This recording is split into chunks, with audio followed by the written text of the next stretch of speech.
Contextual knowledge पर। बेटा आज एक टॉपिक हम लोग स्टार्ट करने जा रहे हैं जिसका नाम है डायरेक्ट एंड इनडायरेक्ट स्पीच कहें या नरेशन कहें।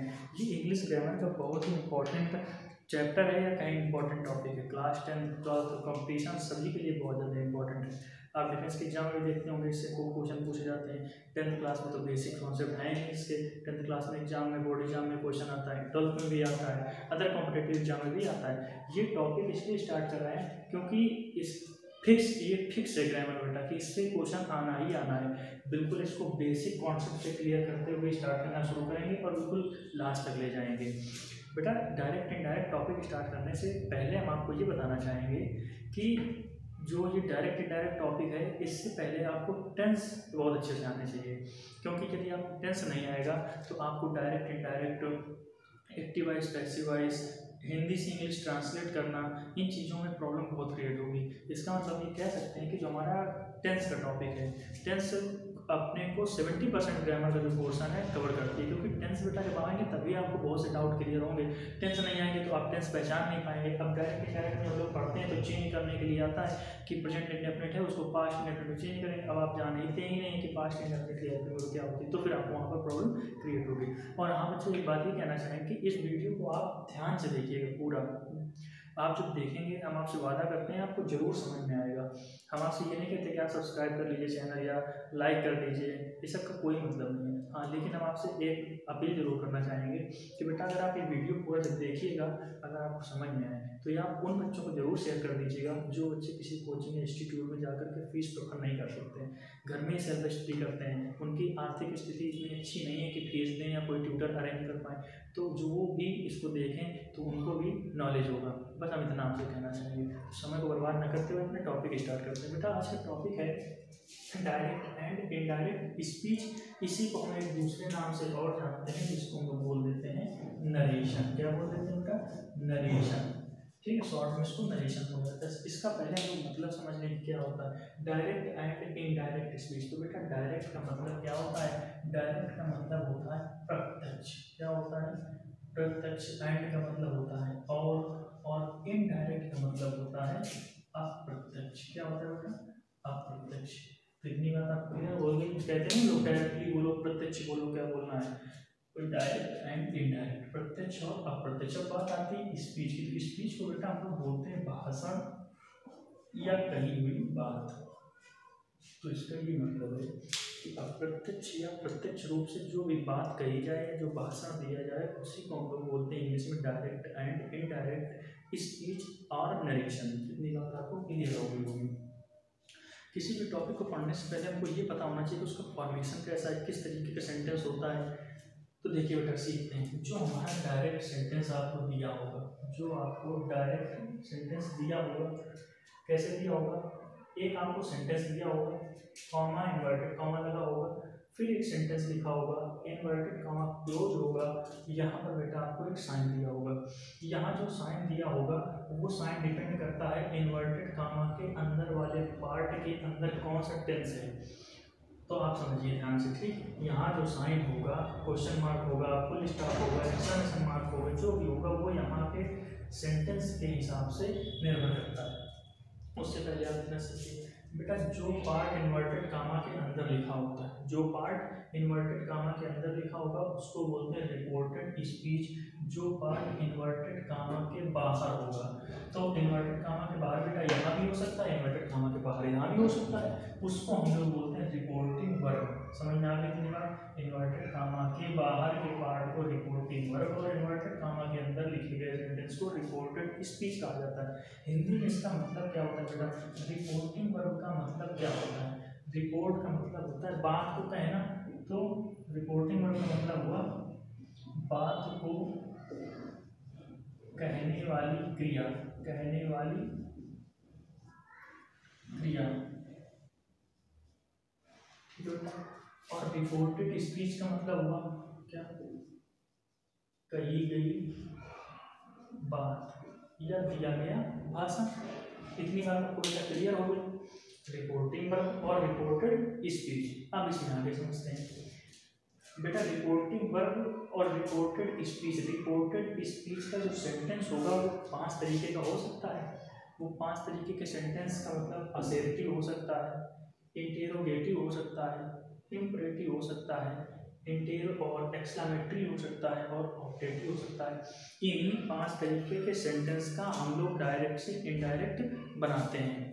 बेटा यहाँ का जो साइन होता है, अगर असर्टिव होगा तो फुल स्टॉप, अगर इंटेरोगेटिव का सेंटेंस होगा तो फिर क्वेश्चन मार्क, अगर एक्सक्लेमेटरी का सेंटेंस होगा तो एक्सक्लेमेशन मार्क। उस सेंटेंस पर निर्भर करता है जो रिपोर्टेड स्पीच के अंदर लिखा होगा। इतनी बात आपको क्लियर हो गई।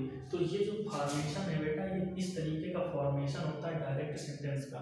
डायरेक्ट सेंटेंस आपको लिख करके देगा, रिपोर्टिंग वर्ब कामा इन्वर्टेड कामा, फिर एक सेंटेंस लिखा होगा इन्वर्टेड कामा के अंदर क्लोज होगा, और यहाँ के सेंटेंस के हिसाब से यहाँ पर साइन लगा होगा, तो मान लेते हैं ये हमारा असर्टिव सेंटेंस है। समझ में आ गई बेटा इतनी बात। आगे देखिए, जब कभी भी हम डायरेक्ट से इनडायरेक्ट बनाते हैं, जब कभी भी हम डायरेक्ट से इनडायरेक्ट बनाते हैं, तो टोटल 5 तरीके के चेंजमेंट करते हैं। कितने तरीके के चेंजमेंट करते हैं बेटा? 5 तरीके के। वैसे अगर हम आपसे कहें तो मुख्यतः 4 ही तरीके के चेंजमेंट होते हैं हमारे अनुसार, तो वो, लेकिन एक चेंजमेंट जो 5वां होता है वो नियरनेस वर्ड का होता है। नियरनेस वर्ड तो बेटा फिक्स होते हैं, जैसे नाउ का, देन, दिस का, दैट, ऐसे कुछ नियरनेस वर्ड होते हैं, हम आपको लिखवा देंगे, लर्न कर लीजिएगा। तो वो फिक्स होते हैं, कभी वो सेंटेंस में दिए होते हैं और कभी नहीं दिए होते हैं, तो उसको हम फिक्स चेंजमेंट में काउंट नहीं करते। मेन जो फिक्स चेंजमेंट होते हैं बेटा वो 4 ही होते हैं। कौन सा? ऐसे आप लिख लीजिएगा, नोट्स बना लीजिएगा। पहला होता है रिपोर्टिंग वर्ब की वर्ब, रिपोर्टिंग वर्ब की वर्ब। दूसरा होता है बेटा कंजंक्शन, तीसरा चेंजमेंट पर्सन, चौथा टेंस, पांचवा नियरनेस वर्ड। तो ये जो 4 हैं, वर्ब, कंजंक्शन, पर्सन और टेंस, ये बेटा बहुत इंपॉर्टेंट है। तो डायरेक्ट से इनडायरेक्ट बनाते समय मुख्यतः 4 या आप कह सकते हैं 5 तरीके की चेंजमेंट हम लोग करते हैं। अब हमारी बात आती है कि हम ये 4 या 5 तरीके जो चेंजमेंट करेंगे वो इस सेंटेंस में करेंगे कहाँ, यही समझना जाए हम लोग, तो डायरेक्ट इनडायरेक्ट बन जाएगा, आसान हो जाएगा। तो इस पहले आप ये जान लीजिए कहाँ कहाँ चेंजमेंट करते हैं। पहला चेंजमेंट बेटा करते हैं रिपोर्टिंग वर्ब की वर्ब में।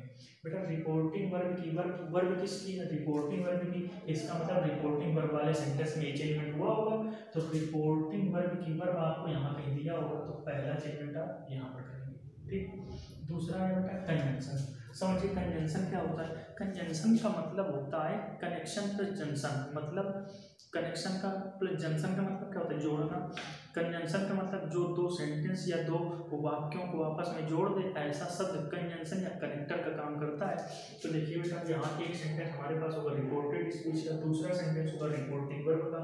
तो रिपोर्टेड स्पीच और रिपोर्टिंग वर्ब को जोड़ने के लिए इस जगह जो हम कंजंक्शन के लिए शब्द लगाएंगे, एक कनेक्टर लगाएंगे ना, उसी कनेक्टर को हम क्या बोलेंगे बेटा? कंजंक्शन। तो दूसरा चेंजमेंट यहाँ पर होगा, कामा और इन्वर्ट कामा हट जाएगा और यहाँ पर एक कंजंक्शन आ जाएगा। बात करते हैं कंजंक्शन की। बेटा अलग अलग सेंटेंस में अलग अलग कंजंक्शन काम करता है। जैसे अगर हमारा रिपोर्टेड स्पीच का टेंस असर्टिव होगा तो कंजंक्शन क्या लगाते हैं? दैट। अगर इंटेरोगेटिव होगा तो इफ या वेदर। कब? क्वेश्चन मार्क ही कंजंक्शन का काम करने लगता है, question word, sorry question mark कह रहे हैं, क्वेश्चन वर्ड ही कंजंक्शन का काम करने लगता है। तो ये सारी चीजें आपको आगे हम बताते जाएंगे, अभी आप इसको ध्यान समझिए। तो पहला चेंजमेंट तो हो गया बेटा रिपोर्टिंग वर्ब के वर्ब में, ठीक, इतनी बात क्लियर हो गई। दूसरा चेंजमेंट हो गया कंजंक्शन में, कंजंक्शन में यहाँ। तीसरा चेंजमेंट होता है पर्सन का। समझिए पर्सन क्या होता है बेटा? जो पर्सन होगा वो रिपोर्टेड स्पीच में होता है। किसमें? रिपोर्टेड स्पीच में। वो रिपोर्टेड स्पीच में यहाँ से लेकर के यहाँ तक के सेंटेंस में कहीं पर भी पर्सन हो सकता है। तो पर्सन हम लोग चेंज करने का नियम अभी सीखेंगे कैसे चेंज करते हैं। तो इतना आप समझ लीजिए कि तीसरा चेंजमेंट जो होगा वो रिपोर्टेड स्पीच में किसका होगा बेटा? पर्सन का होगा। पर्सन आप थोड़ा समझ लीजिए, जैसे I, we, you, he, she, it, they, ये पर्सन होते हैं। First person, second person, third person. इनके केस होते हैं subjective case, objective case, possessive case, reflexive case.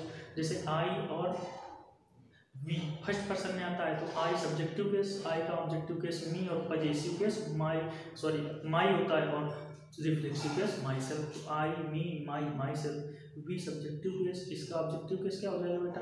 अस, और पजेसिव केस अवर, और रिफ्लेक्सिव केस अवर सेल्फ हो जाएगा।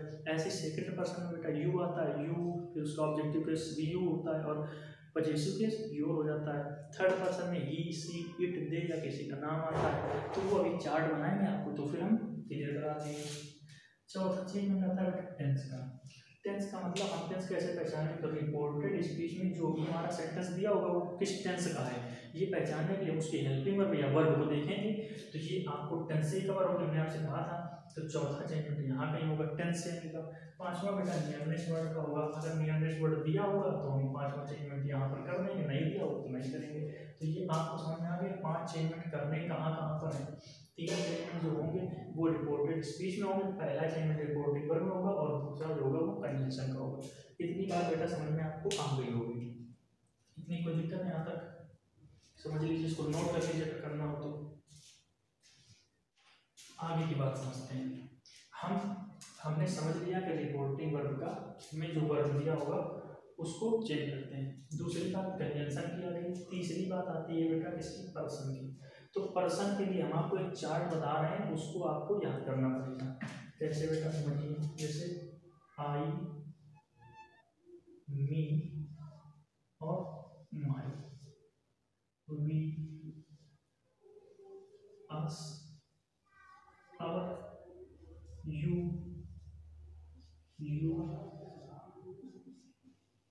Your, he, she, it, they, जैसे का नेम दिया हो तो ही का बेटा he, him, his, she, her, it, its, they, them, their. Name में वही रहता।